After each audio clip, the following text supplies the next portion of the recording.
자, 반갑습니다. 배동찬 교수의 마시는 돈 이야기 배동찬입니다. 자, 여러분 반갑습니다. 집이 깡통이 되다니. 그래요. 모든 집값이 급상승하였죠? 전세금 또한 급상승하였다라고 말씀을 드릴 수 있을 것 같아요. 이러한 부분은 부정을 하고 싶어도 부정할 수 없는 사실이란 거죠. 이러한 실정인이 내 집에 없는 사람들, 무주택자들, 타인의 집에서 거주하는 사람들 입장에서는 집값 오른다는 부분, 이런 부분에 대해서는 빼더라도 지금 당장 전세집 구하기가 하늘의 별따기다. 또한 오른 전세금을 어떻게 맞춰야 되는지 어떻게 보면 난리 난 거 아닙니까? 여기에다가 금융 규제 정책으로 인해서 대출 자체를 또한 어렵게 하니 참 살기가 힘들어졌다라고 말씀을 드릴 수 있을 것 같아요. 그러하니 서울 아파트 월세 비율이 40%에 육박했다는 거죠. 월세가 들어간 계약이 39.4%를 기록했다는 겁니다. 임대차법 1년이 지난 후에 보니까 서울 반전세 거래가 40%에 육박했다는 얘기고, 전세 사다가 월세 간다, 전세가 사라지고 있다라는 거죠. 따라서 무주택 전세 세입자들은 서울 아파트에 전세에 못 들어가죠. 왜냐하면 가격이 너무 올랐으니까. 또한 서울 아파트, 이왕이면 새 아파트에 전세 들어가고 싶어 하겠죠.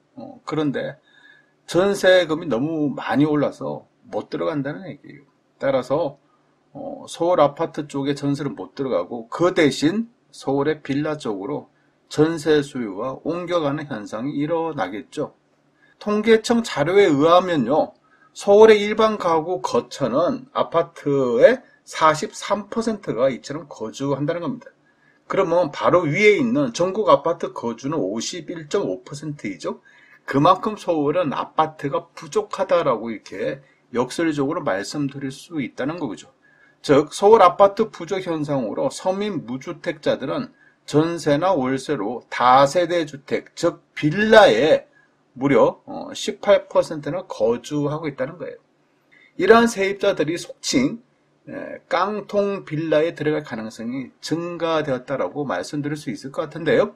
아파트 매매 금액의 급등, 또한 아파트 전세 금액의 급등 현상은 월세 시장을, 즉 월세 쪽으로 많이 전화될 것이라고 우리가 예측 가능하겠죠. 또한 아파트 전세 가격 상승은요, 빌라의 전세 수요 증가를 의미하고, 또한 수요가 증가되니까 전세금 또한 상승하겠죠. 그리고 월세 금액도 상승하고 월세 전환 비율도 증가가 될 것이다 라고 이렇게 말씀을 드릴 수가 있겠죠. 실제적으로 벌써 이러한 현상들이 나타나고 있는데요. 여기에 빌라 수요가 증가되므로 아파트 갭 투자에서 이제는요, 서울 빌라라도 갭 투자하자라는 이러한 사람들이 증가되고 있다는 겁니다. 그렇지 않습니까? 서울의 빌라를 사는 사람들, 전세 끼고 많이 사지 않습니까? 이런 사람들이 증가되고 있다는 거예요. 여기에 이런 사람들에게 신축 빌라를 지어서 분양하는 건축업자들 또한 지금 많이 증가됐지 않습니까? 물 들어오는 거 넣어줘야 된다. 건축하시는 분들 입장에서는 건물이 좀 금방금방 팔리지 않습니까? 분양으로 팔려나가든 공인중개사를 통해서 안 팔리면 전세금 이빠이 받아달라. 서울 빌라를 짓는 사람 입장에서는 빌라가 분양으로 팔리면 좋고, 안 팔린다 하더라도 그냥 고전세금으로, 그렇죠, 시세 대비해서 높은 전세금으로 그냥 전세금으로 건축비 다 뽑고 남는다는 얘기예요. 여기에다가 서울 신축 빌라, 이걸 내가 샀다. 그 사람들 입장에서는 매수한 빌라 가격보다 더 비싸게 전세로 돌린다는 얘기죠. 예를 들어서 매수 가격이 3억이라면 전세 가격은 3억 5천 이렇게 뽑아버린다는 얘기예요. 그러니 내 돈 하나도 없이 오히려 전세금으로 전세금 5천만 원을 더 버는 거 아닙니까? 물론 이게 갚아야 될 돈이지만 지금 당장으로는 내가 빌라 매수 금액이 3억이야. 그런데 전세를 3억 5천 원 바쳤어. 그 5천만 원을 매수자 입장에서는 돈이 생겼다라고 보는 거예요. 실제 이런 현상들이 계속 일어나고 있다는 겁니다. 그렇다면 이처럼 빌라 시세보다 더 높은 전세의 이유가 뭐냐? 그러한 이유 첫 번째는요, 아파트 전세 이제 못 들어가요. 왜냐하면 아파트 금액이 너무 많이 올라서, 전세 금액 동안 너무 많이 올라서 이제 못 들어간다는 얘기예요. 그래서 빌라라도 눈을 돌려야 되는데 빌라 전세 또한 기해졌다는 겁니다. 여기에다가 여러분도 좋아하시지 않습니까? 신축이라고 하니 이게 문제라는 거죠. 그리고 세 번째로 본다면 빌라는 정확한 시세를 모른다는 얘기예요. 아파트 같은 경우에는 뭐 간단하죠. 네이버 부동산 들어가가지고 시세 파악이 쉽게 할 수가 있는데 빌라는 이게 정확한 시세 파악하기가 굉장히 어렵다는 얘기입니다. 그리고 들어오는 세입자는 혹시나 문제 생기겠어. 집주인이 집이 수십 채라 하는데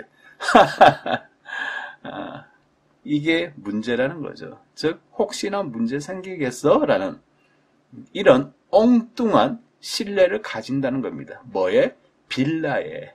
그것도 어떤 빌라? 시세보다 더 높은 전세 빌라에. 이러니 문제가 생기면 세입자가 크게 당하는 거 아닙니까? 이러한 현상들을 부동산 플랫폼 다방에서는 이렇게 이야기하고 있죠. 신축 빌라 상반기 거래량이 2,752건 중에요. 739건, 즉 26.9%가 4채 중에 한 채가 전세가율이 90% 육박한다는 얘기고요.